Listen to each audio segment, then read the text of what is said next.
सोचिए, इस्लामाबाद में एक धमाका होता है और उसके कुछ ही घंटों बाद दो न्यूक्लियर पावर वाले पड़ोसी देशों के बीच आरोपों की बौछार शुरू हो जाती है। चलिए, आज इसी पूरे घटनाक्रम को परत दर परत समझते हैं, जिसने सऊदी एशिया में टेंशन को एक बिल्कुल नए लेवल पर पहुंचा दिया है। किसी भी खबर में सबसे पहले जो बात मायने रखती है वो है इंसानी जिंदगी, और ये नंबर 12 ये बताता है कि इस धमाके में 12 लोगों ने अपनी जान गंवा दी। तो आखिर हुआ क्या था उस दिन? तारीख थी 11 नवंबर 2025। जगह थी इस्लामाबाद का G11 सेक्टर, डिस्ट्रिक्ट कोर्ट के ठीक पास। यहाँ एक ऐसा धमाका हुआ जिसमें 12 लोग मारे गए और 36 से भी ज्यादा जख्मी हुए। अब ये एक सुसाइड ब्लास्ट था या फिर कोई सिलेंडर फटा, इसकी जांच अभी भी चल ही रही है। तो इस पूरी पिक्चर को ठीक से समझने के लिए हम इसे 4 हिस्सों में देखेंगे। पहले, असल में धमाका क्या था, फिर पाकिस्तान ने क्या आरोप लगाए, उसके बाद भारत ने क्या जवाब दिया, और आखिर में इन सबसे तनाव कैसे और क्यों बढ़ा। चलिए शुरू करते हैं पहले पॉइंट से, इस्लामाबाद में हुआ क्या। देखिए, इस्लामाबाद के डिस्ट्रिक्ट कोर्ट के पास हुआ यह धमाका सिर्फ एक आम हमला नहीं था। ये सीधा सीधा पाकिस्तान की अपनी सिक्योरिटी पर एक बहुत बड़ा सवालिया निशान था।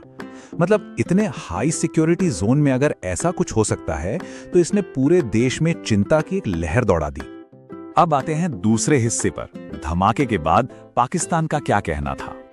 ब्लास्ट को कुछ ही घंटे बीते थे कि पाकिस्तान के प्रधानमंत्री शहबाज शरीफ का एक बयान आया और उन्होंने सीधे सीधे भारत पर उंगली उठा दी। उनका कहना था, ये पाकिस्तान में अस्थिरता पैदा करने की भारतीय साजिश है। बिना किसी जांच के, बिना किसी सबूत के, ये एक बहुत बड़ा इल्जाम था। और ये सिलसिला यहीं नहीं रुका। इसके बाद वहां के डिफेंस मिनिस्टर ने इसे नेशनल सिक्योरिटी पर एक गंभीर हमला कह दिया। यहां तक कि देश में युद्ध जैसे हालात होने का भी ऐलान कर दिया गया। हाँ, ये बात जरूर है कि जांच और छापेमारी चल रही है, लेकिन अब तक कोई भी ठोस सबूत दुनिया के सामने नहीं रखा गया है। तो अब देखते हैं कि इन गंभीर आरोपों पर भारत का क्या जवाब था। भारत का जवाब भी उतना ही डायरेक्ट और सख्त था। फॉरेन मिनिस्ट्री ने साफ कहा, ये बेबुनियाद आरोप हैं और ये उनकी एक पुरानी चाल है अपने देश के अंदरूनी संकटों से दुनिया का ध्यान भटकाने की। तो यहां आकर मामला फंस जाता है। एक तरफ है पाकिस्तान का दावा कि ये सब भारत की सोची समझी साजिश है, और दूसरी तरफ है भारत का जवाब कि ये आरोप पाकिस्तान की अपनी अंदरूनी परेशानियों से ध्यान हटाने की एक कोशिश भर है। और अपने जवाब में भारत ने अपनी जीरो टॉलरेंस पॉलिसी को एक बार फिर से दोहराया। इसका मतलब एकदम साफ है, भारत आतंकवाद को किसी भी रूप में, किसी भी कीमत पर बर्दाश्त नहीं करेगा, फिर चाहे वो कहीं से भी आ रहा हो। ये सिर्फ एक बयान नहीं, बल्कि भारत की नेशनल सिक्योरिटी पॉलिसी का एक बहुत मजबूत पिलर है। मतलब भारत ने सिर्फ नहीं कहकर बात खत्म नहीं की, उसने 3 बड़े कदम उठाए। पहला, बिना किसी भी सबूत के लगाए गए आरोपों को सिरे से खारिज कर दिया।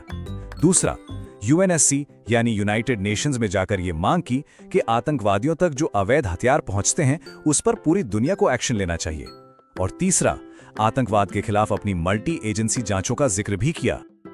और इन सब के बीच हम आते हैं अपने आखिरी और सबसे अहम हिस्से पर, बढ़ता हुआ तनाव। जरा देखिए कि ये सब कुछ कितनी तेजी से हुआ।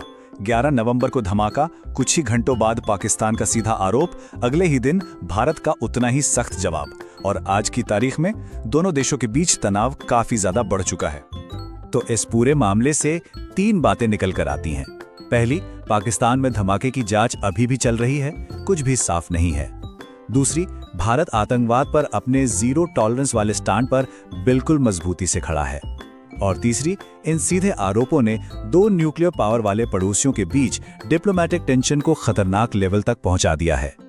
और ये सब हमें एक बहुत बड़े सवाल पर लाकर खड़ा कर देता है। इस ब्लेम गेम यानी आरोप प्रत्यारोप के खेल का भविष्य क्या है? क्या सच कभी सामने आएगा, या फिर ये घटना भी दोनों देशों के बीच अविश्वास की एक लंबी कहानी में बस